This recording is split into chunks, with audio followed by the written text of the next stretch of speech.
老头。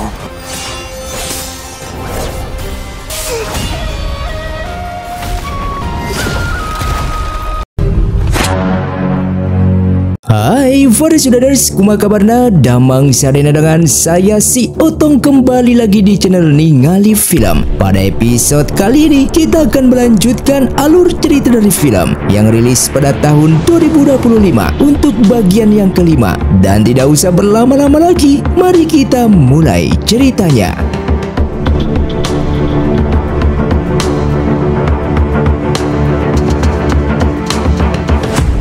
Film pun dilanjutkan dengan diperlihatkannya Kyusui yang sudah sadar dari pingsannya. Dengan melihat kakak pertama dan keduanya ada di sana, Kyusui memohon kepada mereka berdua untuk kembali ke Pondok Pedang dan jangan sampai membiarkan pendekar Kuhan pergi ke sana. Karena bagaimanapun juga pendekar Kuhan merupakan Raja Pedang dari Sekte Kuanli, dan alasan pendekar Kuhan mau membantu keluarga Xiao karena gerbang Pondok Pedang hanya bisa dibuka dari dalam. Bahkan ia juga mendengar Sui Feng dari Sekte Kuanli memiliki dendam terhadap keluarga Xiao, dan jika mereka tetap membiarkan Sekte Kuanli masuk ke dalam Pondok Pedang, maka tindakan ini hanya akan mencelakai ayah dan ibu mereka. Sehingga ia memohon kepada kedua kakaknya itu untuk segera kembali ke Pondok Pedang. Namun Yiren tetap saja tidak mempercayai perkataan Kyusui karena Sekte Kuanli dan keluarga Xiao tidak pernah berhubungan. Sehingga bagaimana mungkin Sui Feng memiliki dendam terhadap mereka? Yiren yang menganggap apa yang dikatakan oleh Kyusui hanyalah bualan semata, ia lalu pergi meninggalkannya. Kemudian di keesokan harinya, Kyusui merasa heran kenapa di dalam cerita novel ini kedua orang tuanya bisa meninggal dunia. Padahal sudah jelas kalau Pondok Pedang sangat kokoh dan tidak bisa diterobos. Bahkan ayah dan ibunya juga pernah bilang kalau persediaan sumber air bisa bertahan selama 20 hari. Lalu sesaat ia mengambil kantong pemberian ibunya, dan di sana ia begitu terkejut ketika mengetahui kalau di dalam kantong terdapat kunci masuk ke dalam Pondok Pedang. Bahkan di sana juga terdapat sebuah surat dari ibunya, yang dimana isi surat tersebut menjelaskan kalau ibu bersama ayahnya sudah membohongi Kyusui karena sebenarnya air di Pondok Pedang tidak tersisa sebanyak itu. Dan sang ibu berharap kalau suatu saat nanti Kyusui pasti bisa menjadi orang yang hebat di keluarga Xiao, yang membuat Kyusui tidak bisa menahan air matanya yang terus mengalir. Lalu ia pun berteriak memanggil para kakaknya. Walaupun Yiren sudah membaca surat tersebut, dan Kyusui terus memohon kesekian kalinya untuk Yiren segera menolong ibu dan ayah mereka, namun tetap saja Yiren yang bodoh akan menunggu pendekar Kuhan supaya bisa pergi bersama-sama ke Pondok Pedang. Dan dengan mengetahui kakaknya yang masih belum juga percaya bahwa pendekar Kuhan merupakan Raja Pedang, di sana Kyusui dengan terpaksa membocorkan alur cerita di kehidupan ini kepada mereka dengan menjelaskan bahwa kedua orang tua mereka akan meninggal dunia. Dan dikarenakan Kyusui sudah membocorkan karakter dan alur ceritanya, ia pun harus menanggung hukuman dari kitab sihir.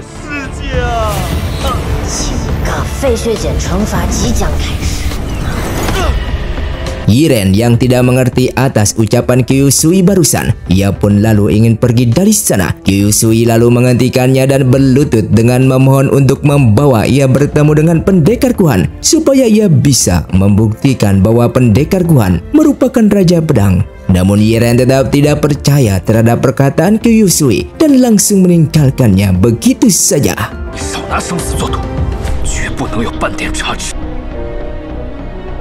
Sementara Tang Fang yang berhasil kabur dari genggaman Tang Song, ia lalu kembali ke kediaman Xiao untuk menemui Kyusui, dan di sana ia begitu terkejut setelah mengetahui kalau Kyusui sedang terluka parah akibat diserang oleh pendekar Kuhan.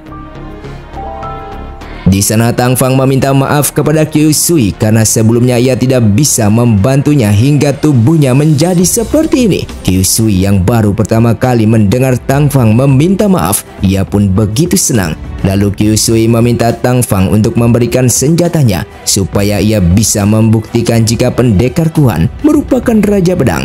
Dikarenakan Raja Pedang memiliki aura khusus untuk melindungi tubuhnya yang hanya bisa digunakan pada saat yang sangat berbahaya saja. Dan pada saat itulah energi di dalam tubuhnya Raja Pedang akan mengembang sehingga membuat rambutnya akan kembali putih.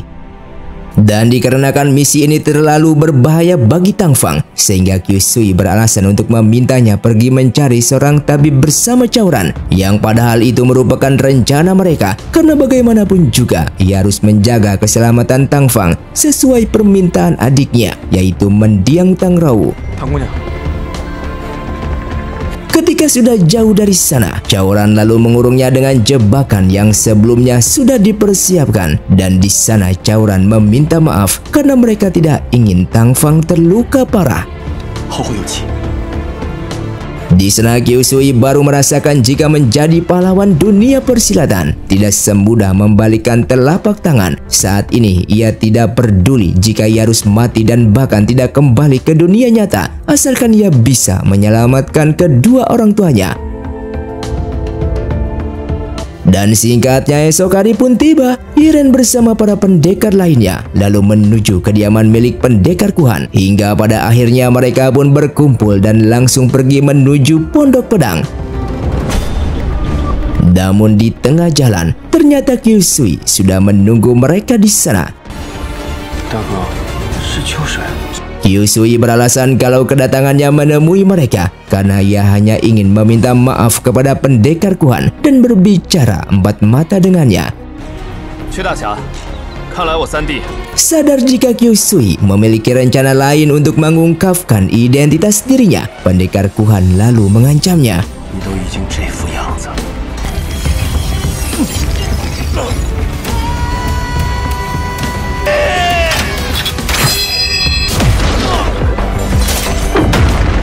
Dan pada akhirnya Qiu Sui pun berhasil melukai pendekar Kuhan dengan menggunakan senjata milik Tang Fang sehingga identitasnya terbongkar yang merupakan Raja Pedang.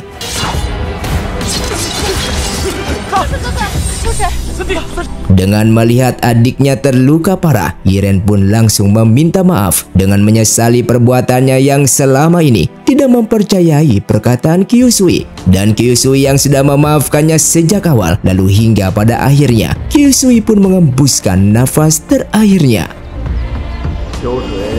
Singkatnya esok hari pun tiba. Tang Fang yang berhasil kabur dan kembali ke kediaman Xiao untuk memarahi Qiu Sui karena sudah mengurungnya. Namun setelah sampai di sana, ia hanya bisa melihat Qiu Sui yang sudah tidak bernyawa. Lalu tak lama kemudian salah satu pengawal keluarga Xiao memberikan sebuah kotak kepada Tang Fang dari Qiu Sui yang di dalamnya terdapat sebuah surat dan beberapa benda lainnya. Surat itu menjelaskan bahwa Qiu Sui meminta maaf kepada Tang Fang karena sebelumnya ia telah mengurungnya, dan ia melakukan itu semua supaya Tang Fang selamat karena itu merupakan janjinya terhadap mendiang Tang Rao, adiknya Tang Fang. Di sana Qiu Sui juga menjelaskan jika sebelumnya ia dipinta oleh Nyonya Besaru untuk menemukan dan memberikan walet emas tersebut kepada pendekar Yan Guangtu, namun sayangnya ia tidak berhasil. Maka dari itu jika Tang Fang bertemu dengan Nyonya Besaru, ia meminta Tang Fang untuk mengembalikan walet emas itu kepadanya. Bahkan di sana juga terdapat sebuah belati milik pendekar Zhang, dan jika Tang Fang bertemu dengannya, Qiu Sui meminta Tang Fang untuk memberitahukan pendekar Zhang bahwa perjuangannya menjadi pendekar dunia persilatan hanya bisa sampai di sini.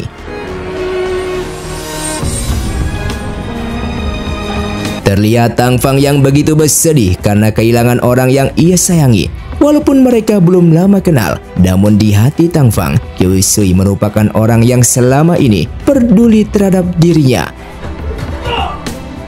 Lalu tak lama kemudian, tiba-tiba di dalam sana terdengar keributan, dan Tang Fang begitu terkejut setelah mengetahui Qiu Sui tidak ada di dalam peti. Yang ternyata Qiu Sui dibawa oleh Sui Feng, dan Qiu Sui bisa hidup kembali karena Sui Feng memberinya pil penyambung nyawa milik Raja Obat. Alasan Sui Feng melakukan itu semua supaya Qiu Sui memberitahukan di mana keberadaan lencana pahlawan yang asli. Namun tetap saja Qiu Sui tidak ingin memberitahukannya.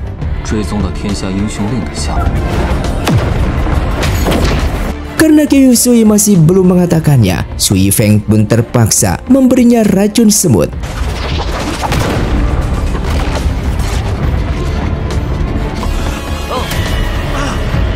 Sementara Yiren dan para pendekar lainnya lalu bertemu dengan Sueyu yang dari tadi sudah menunggu mereka. Sueyu yang bertanya di mana pendekar Kuhan berada dan kenapa tidak ikut dengan mereka. Lalu Yiren pun memberitahukannya jika apa yang dikatakan oleh Qiu Sui selama ini adalah benar. Kalau pendekar Kuhan merupakan Raja Pedang. Sueyu yang masih menganggap jika saat ini Qiu Sui masih hidup dan sedang terluka parah. Ia lalu ingin kembali ke kediaman Xiao untuk mengobati lukanya. Namun mereka menghentikannya dengan alasan kalau Sueyu kini sedang diobati oleh Tang Fang.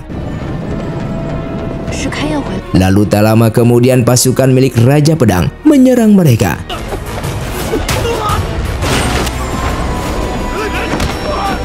Singkatnya di malam harinya, demi mendapatkan lencana pahlawan, Raja Pedang yang mengetahui kalau Sui Feng telah menyelamatkan Qiu Sui, ia pun langsung menyerangnya.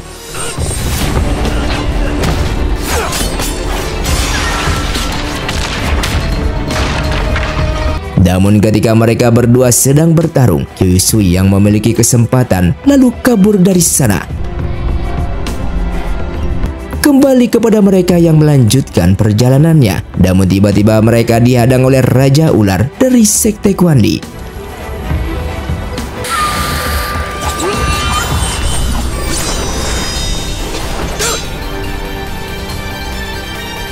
Bahkan Jin Dian yang merupakan Raja Api dari Sekte Quan Li juga datang ke sana.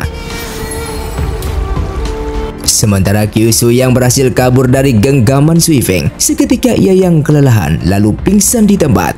Tak lama setelah itu, ia ditemukan oleh 4 pendekar yang dijuluki sebagai 4 tongkat. Mereka yang menyadari jika di hadapan mereka adalah Qiu Sui, lalu mereka pun ingin membunuh dan menjual mayatnya. Namun tak lama kemudian Sui Feng berhasil menemukan Qiu Sui di sana, sehingga mereka pun ditangkap dan akan dimasukkan ke dalam penjara. Sedangkan Yiren bersama lainnya masih bertarung dengan para Raja Sekte Quan Li.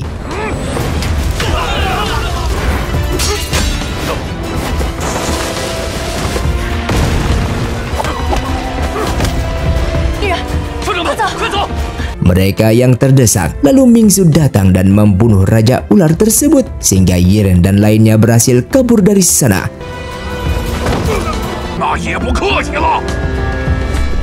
Yiren yang begitu kesal kepada Sekte Quan Li, ia pun menantang mereka semua untuk keluar karena ia tidak akan membiarkan adiknya terbunuh lagi. Seperti adik ketiga mengetahui kalau Qiu Sui sudah meninggal dunia, seketika Sueyu pun begitu terkejut.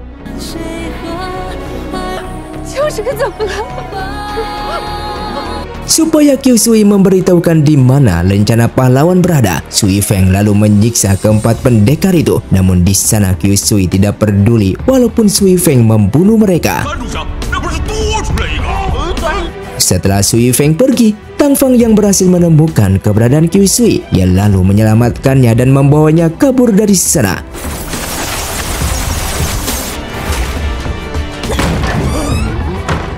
Dan Sui Feng begitu terkejut setelah mendapatkan kabar tersebut, sehingga ia menyadari jika yang menyelamatkan Qiu Sui adalah Tang Fang. Setelah berhasil menyelamatkannya, Tang Fang lalu memberinya sebuah pil yang berguna untuk menyerap seluruh racun semut pada tubuhnya. Kemudian Tang Fang mengembalikan belati beserta walet emas kepada Qiu Sui. Sedangkan di sisi lain, mereka lalu kedatangan salah satu murid Sekte Pedang Xiao dengan melaporkan jika Qiu Sui masih hidup, yang membuat mereka begitu terkejut karena kenapa bisa Qiu Sui hidup kembali. Lalu murid di sana meyakinkan walaupun ia tidak bertemu dengannya, namun ada beberapa orang yang pernah bertemu dengannya di jalan, yang membuat mereka begitu senang mendengar kabar tersebut. Namun tiba-tiba Sueyu pingsan di tempat akibat sebelumnya terkena gigitan ular. Kembali kepada mereka yang berhasil ditemui oleh Sui Feng.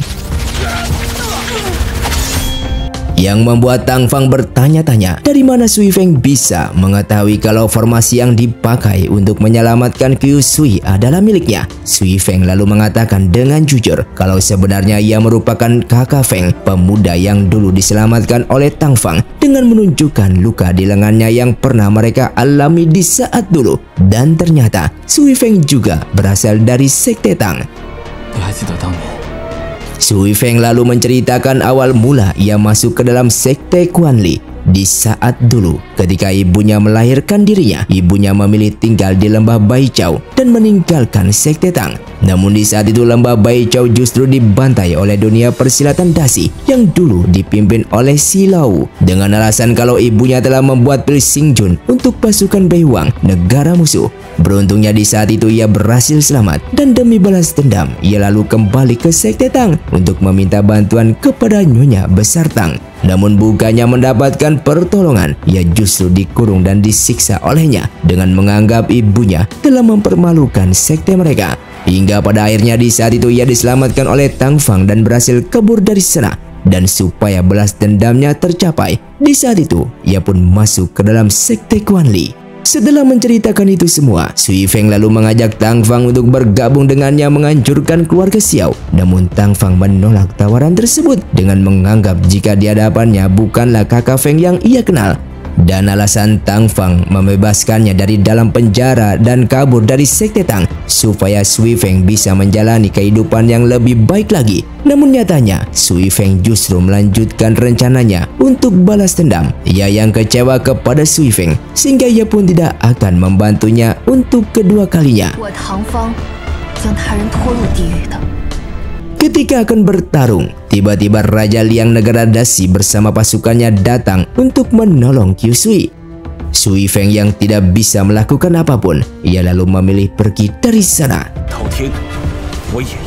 Raja Liang melakukan ini semua karena ia bersama ayahnya Qiu Sui merupakan teman lamanya, sehingga ia tidak akan membiarkan Sekte Quanli menghancurkan sekte mereka. Ia juga sudah memerintahkan Sekte Shaolin dan Wudang untuk membantu keluarga Xiao, sehingga ia meminta mereka berdua untuk segera pergi ke Pondok Pedang. Singkatnya malam hari pun tiba. Sui Feng yang tidak berhasil mendapatkan lencana pahlawan membuat ketua Sekte Quanli begitu marah kepadanya, dan dikarenakan ia mendapatkan informasi rahasia jika Shaolin bersama Wudang akan ikut campur dalam masalah ini, ia lalu memerintahkan Sui Feng untuk menghentikan mereka. Singkatnya esok hari pun tiba. Sui Feng bersama pasukannya telah sampai di Sekte Huanhua dan mereka bertarung dengan pasukan Shaolin yang sudah ada di sana.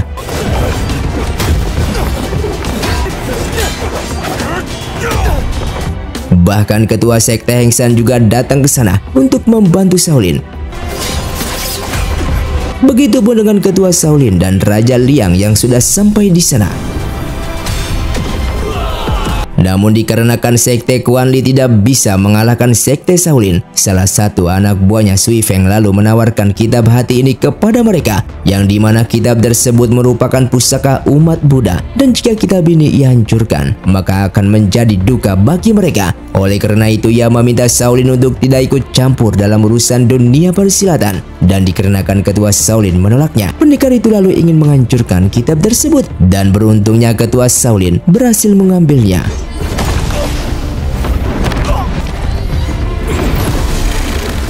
Namun ternyata di dalam kitab tersebut terdapat serangga beracun, sehingga serangga itu masuk ke dalam tubuh ketua Sekte Shaolin.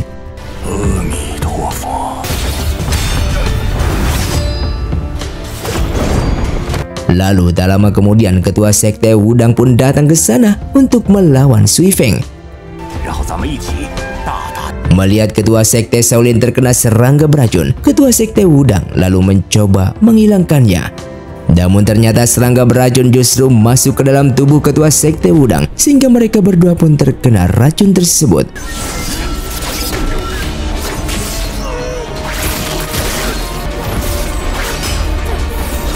Sedangkan di luar sana, Qiu Sui bersama Tang Fang akhirnya tiba di Sekte Pedang Huanhua. Qiu Sui yang mengetahui kalau ini semua ulah dari Sekte Quanli, dengan segera ia pun langsung menyerang mereka. Namun dikarenakan Kyusui sedang terluka parah dan tidak bisa menggunakan bela dirinya, sehingga Kyusui meminta ketua Shaolin dan Wudang untuk memberikan ia tenaga dalam supaya bisa membalaskan dendam. Demi keadilan dunia persilatan, mereka pun lalu memberikan seluruh tenaga dalamnya kepada Kyusui, sehingga Kyusui bisa menggunakan bela dirinya lagi.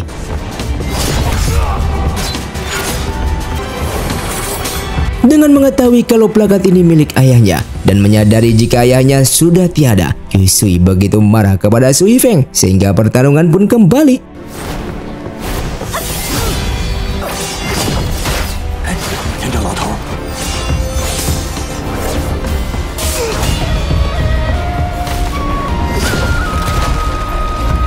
Di tengah pertarungan, ketua sekte Shaolin dan Wudang tiba-tiba diserang dari belakang oleh salah satu murid Shaolin sehingga mereka berdua pun terluka parah. Sementara Kyusui yang terus bertarung dengan Sui Feng.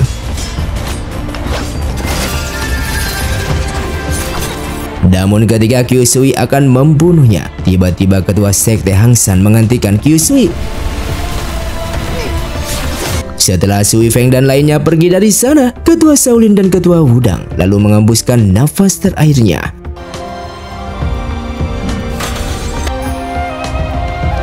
Lalu tak lama kemudian Yiren pun datang dengan menanyakan keberadaan ibu dan ayah mereka. Kyusui yang menjawab jika kedua orang tua mereka sudah tiada karena dibunuh oleh Sui Feng. Dan Yiren yang baru mengetahui kalau Sui Feng adalah Feng Lang, temannya Kyusui yang dulu pernah masuk ke dalam sekte pedang Wanhua, membuat Yiren begitu marah dengan menyalahkan Kyusui dalang di balik pembantaian keluarga Xiao mereka. Begitupun dengan Kairan yang baru mengetahui identitas Sui Feng adalah Feng Lang, sehingga Kairan pun tidak ingin memaafkan Kyusui.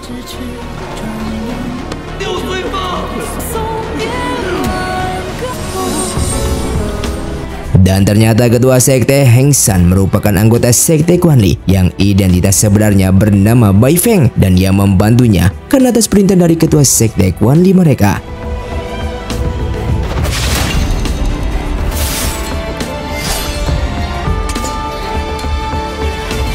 Dan film pun bersambung. Terima kasih untuk kalian yang sudah menonton video ini sampai habis. Sampai jumpa di video selanjutnya. Saya pamit ulang dari ningali film. Saya Otong Didiri dan salam Sundaners.